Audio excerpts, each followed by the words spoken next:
Environmentalism as Religion. Michael Crichton. Commonwealth Club. San Francisco, California. September 15, 2003. Narrated by Skeptical Waves.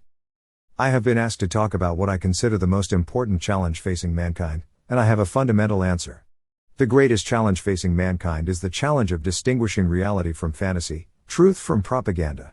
Perceiving the truth has always been a challenge to mankind, but in the information age, or as I think of it, the disinformation age, it takes on a special urgency and importance.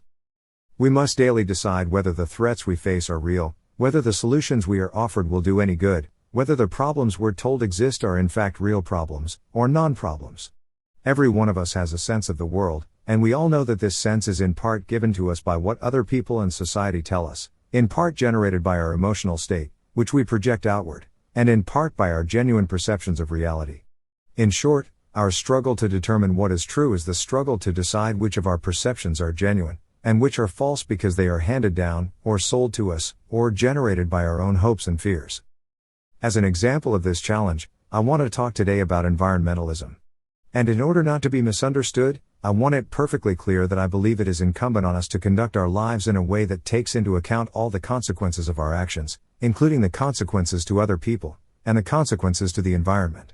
I believe it is important to act in ways that are sympathetic to the environment, and I believe this will always be a need, carrying into the future.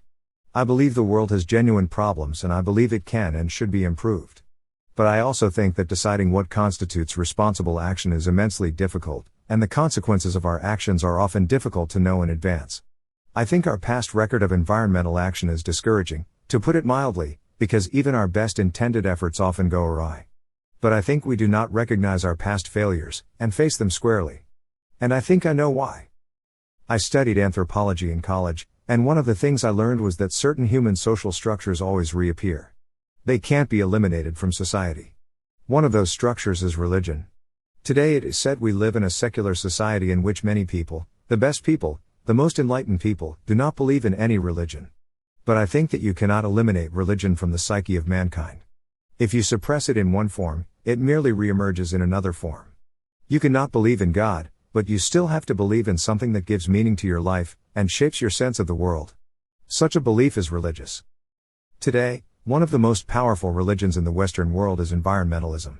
Environmentalism seems to be the religion of choice for urban atheists. Why do I say it's a religion? Well, just look at the beliefs. If you look carefully, you see that environmentalism is in fact a perfect 21st century remapping of traditional Judeo-Christian beliefs and myths.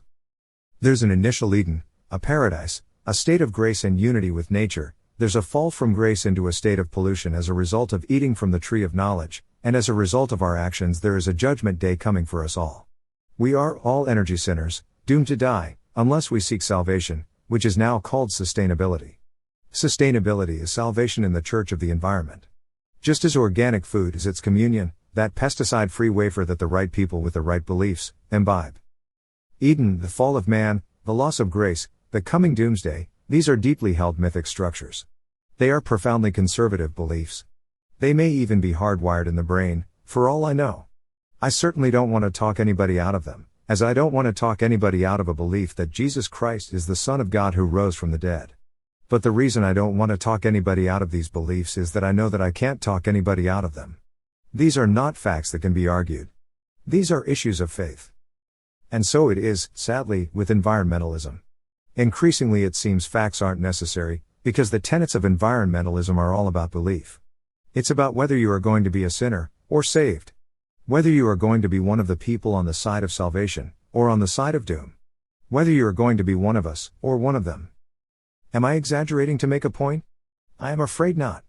Because we know a lot more about the world than we did 40 or 50 years ago. And what we know now is not so supportive of certain core environmental myths, yet the myths do not die. Let's examine some of those beliefs. There is no Eden. There never was. What was that Eden of the wonderful mythic past? Is it the time when infant mortality was 80%, when 4 children in 5 died of disease before the age of 5? When 1 woman in 6 died in childbirth? When the average lifespan was 40, as it was in America a century ago? When plague swept across the planet, killing millions in a stroke? Was it when millions starved to death? Is that when it was Eden? And what about indigenous peoples, living in a state of harmony with the Eden-like environment? Well, they never did. On this continent, the newly arrived people who crossed the land bridge almost immediately set about wiping out hundreds of species of large animals, and they did this several thousand years before the white man showed up, to accelerate the process. And what was the condition of life? Loving, peaceful, harmonious? Hardly. The early peoples of the New World lived in a state of constant warfare. Generations of hatred, tribal hatreds, constant battles. The warlike tribes of this continent are famous: the Comanche, Sioux, Apache, Mohawk, Aztecs, Toltec, Incas. Some of them practiced infanticide and human sacrifice. And those tribes that were not fiercely warlike were exterminated, or learned to build their villages high in the cliffs to attain some measure of safety. How about the human condition in the rest of the world? The Maori of New Zealand committed massacres regularly. The Dyaks of Borneo were headhunters. The Polynesians, living in an environment as close to paradise as one can imagine, fought constantly, and created a society so hideously restrictive that you could lose your life if you stepped in the footprint of a chief. It was the Polynesians who gave us the very concept of taboo, as well as the word itself. The noble savage is a fantasy, and it was never true. That anyone still believes it, 200 years after Rousseau, shows the tenacity of religious myths, their ability to hang on in the face of centuries of factual contradiction. There was even an academic movement, during the latter 20th century, that claimed that cannibalism was a white man's invention to demonize the indigenous peoples. Only academics could fight such a battle. It was some 30 years before professors finally agreed that yes, cannibalism does indeed occur among human beings. Meanwhile, all during this time New Guinea Highlanders in the 20th century continued to eat the brains of their enemies until they were finally made to understand that they risked kuru, a fatal neurological disease, when they did so. More recently still, the gentle Tassidae of the Philippines turned out to be a publicity stunt, a non-existent tribe. And African pygmies have one of the highest murder rates on the planet. In short, the romantic view of the natural world as a blissful Eden is only held by people who have no actual experience of nature. People who live in nature are not romantic about it at all.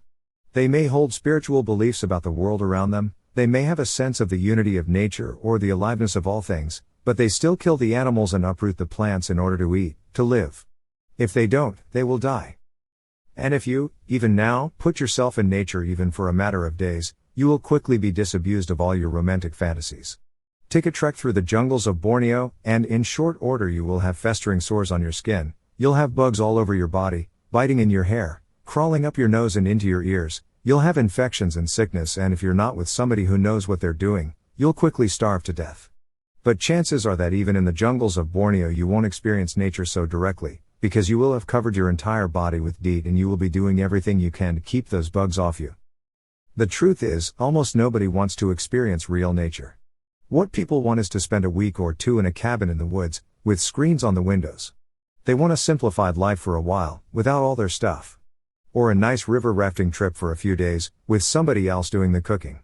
Nobody wants to go back to nature in any real way, and nobody does. It's all talk, and as the years go on, and the world population grows increasingly urban, it's uninformed talk. Farmers know what they're talking about. City people don't. It's all fantasy. One way to measure the prevalence of fantasy is to note the number of people who die because they haven't the least knowledge of how nature really is. They stand beside wild animals, like buffalo, for a picture and get trampled to death. They climb a mountain in dicey weather without proper gear, and freeze to death. They drown in the surf on holiday because they can't conceive the real power of what we blithely call the force of nature. They have seen the ocean. But they haven't been in it. The television generation expects nature to act the way they want it to be. They think all life experiences can be TiVo-ed. The notion that the natural world obeys its own rules and doesn't give a damn about your expectations comes as a massive shock. Well-to-do, educated people in an urban environment experience the ability to fashion their daily lives as they wish. They buy clothes that suit their taste, and decorate their apartments as they wish. Within limits, they can contrive a daily urban world that pleases them. But the natural world is not so malleable. On the contrary, it will demand that you adapt to it, and if you don't, you die. It is a harsh, powerful, and unforgiving world that most urban Westerners have never experienced. Many years ago I was trekking in the Karakoram Mountains of northern Pakistan, when my group came to a river that we had to cross. It was a glacial river, freezing cold, and it was running very fast, but it wasn't deep, maybe 3 feet at most. My guide set out ropes for people to hold as they crossed the river, and everybody proceeded, one at a time, with extreme care. I asked the guide what was the big deal about crossing a 3-foot river. He said, "Well, supposing you fell and suffered a compound fracture." We were now 4 days' trek from the last big town, where there was a radio. Even if the guide went back double time to get help, it'd still be at least 3 days before he could return with a helicopter. If a helicopter were available at all. And in 3 days, I'd probably be dead from my injuries. So that was why everybody was crossing carefully. Because out in nature a little slip could be deadly. But let's return to religion. If Eden is a fantasy that never existed, and mankind wasn't ever noble and kind and loving, if we didn't fall from grace, then what about the rest of the religious tenets? What about salvation, sustainability, and Judgment Day? What about the coming environmental doom from fossil fuels and global warming, if we all don't get down on our knees and conserve every day? Well, it's interesting. You may have noticed that something has been left off the doomsday list, lately. Although the preachers of environmentalism have been yelling about population for 50 years, over the last decade world population seems to be taking an unexpected turn. Fertility rates are falling almost everywhere. As a result, over the course of my lifetime the thoughtful predictions for total world population have gone from a high of 20 billion, to 15 billion, to 11 billion, which was the UN estimate around 1990, to now 9 billion, and soon perhaps less. There are some who think that world population will peak in 2050 and then start to decline. There are some who predict we will have fewer people in 2100 than we do today. Is this a reason to rejoice, to say hallelujah? Certainly not. Without a pause, we now hear about the coming crisis of world economy from a shrinking population. We hear about the impending crisis of an aging population. Nobody anywhere will say that the core fears expressed for most of my life have turned out not to be true. As we have moved into the future, these doomsday visions vanished, like a mirage in the desert. They were never there, though they still appear, in the future. As mirages do. Okay, so the preachers made a mistake. They got one prediction wrong, they're human. So what? Unfortunately, it's not just one prediction. It's a whole slew of them. We are running out of oil. We are running out of all natural resources. Paul Ehrlich, 60 million Americans will die of starvation in the 1980s. 40,000 species become extinct every year. Half of all species on the planet will be extinct by 2000. And on and on and on. With so many past failures, you might think that environmental predictions would become more cautious. But not if it's a religion. Remember, the nut on the sidewalk carrying the placard that predicts the end of the world doesn't quit when the world doesn't end on the day he expects. He just changes his placard, sets a new doomsday date, and goes back to walking the streets. One of the defining features of religion is that your beliefs are not troubled by facts, because they have nothing to do with facts. So I can tell you some facts. I know you haven't read any of what I am about to tell you in the newspaper, because newspapers literally don't report them. I can tell you that DDT is not a carcinogen and did not cause birds to die and should never have been banned. I can tell you that the people who banned it knew that it wasn't carcinogenic and banned it anyway. I can tell you that the DDT ban has caused the deaths of tens of millions of poor people, mostly children, whose deaths are directly attributable to a callous, technologically advanced Western society that promoted the new cause of environmentalism by pushing a fantasy about a pesticide, and thus irrevocably harmed the Third World. Banning DDT is one of the most disgraceful episodes in the 20th century history of America. We knew better, and we did it anyway, and we let people around the world die and didn't give a damn. I can tell you that secondhand smoke is not a health hazard to anyone and never was, and the EPA has always known it. I can tell you that the evidence for global warming is far weaker than its proponents would ever admit. I can tell you the percentage the U.S. land area that is taken by urbanization, including cities and roads, is 5%. I can tell you that the Sahara Desert is shrinking, and the total ice of Antarctica is increasing. I can tell you that a blue ribbon panel in Science magazine concluded that there is no known technology that will enable us to halt the rise of carbon dioxide in the 21st century. Not wind, not solar, not even nuclear. The panel concluded a totally new technology like nuclear fusion was necessary, otherwise nothing could be done, and in the meantime all efforts would be a waste of time. They said that when the UN IPCC report stated alternative technologies existed that could control greenhouse gases, the UN was wrong. I can, with a lot of time, give you the factual basis for these views, and I can cite the appropriate journal articles not in wacko magazines, but in the most prestigious science journals, such as Science and Nature.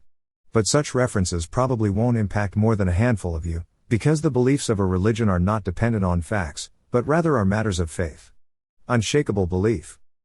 Most of us have had some experience interacting with religious fundamentalists, and we understand that one of the problems with fundamentalists is that they have no perspective on themselves. They never recognize that their way of thinking is just one of many other possible ways of thinking, which may be equally useful or good. On the contrary, they believe their way is the right way, everyone else is wrong, they are in the business of salvation, and they want to help you to see things the right way.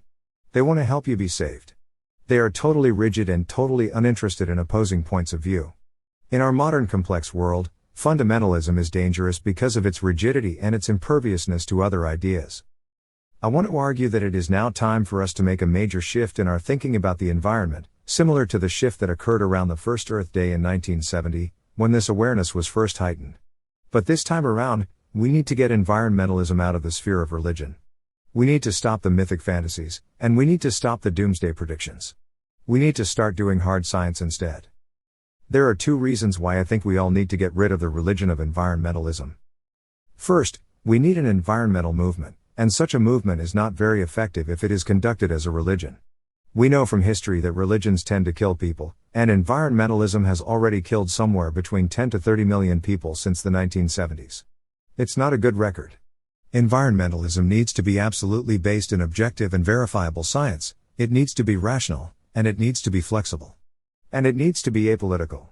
To mix environmental concerns with the frantic fantasies that people have about one political party or another is to miss the cold truth, that there is very little difference between the parties, except a difference in pandering rhetoric.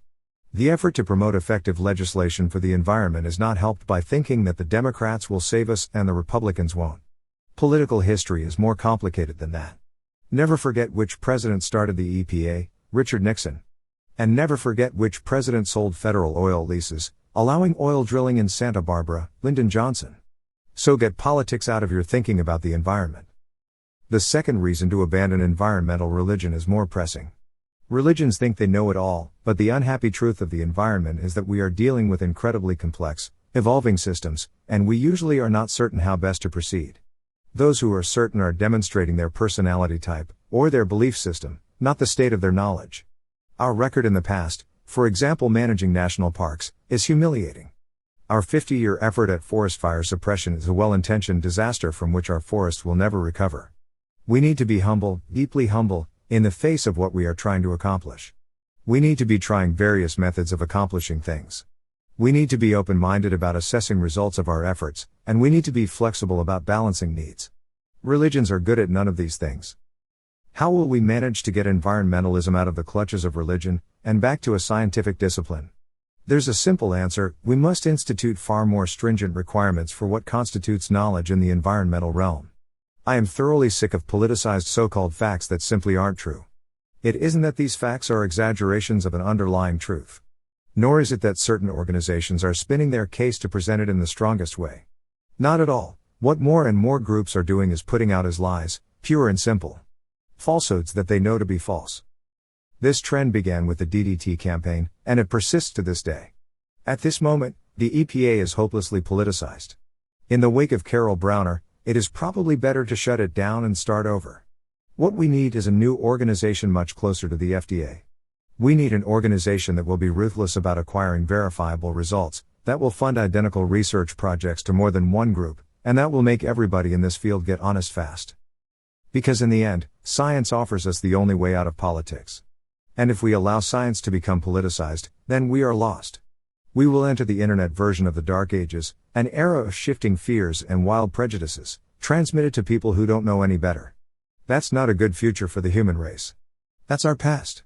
So it's time to abandon the religion of environmentalism, and return to the science of environmentalism, and base our public policy decisions firmly on that.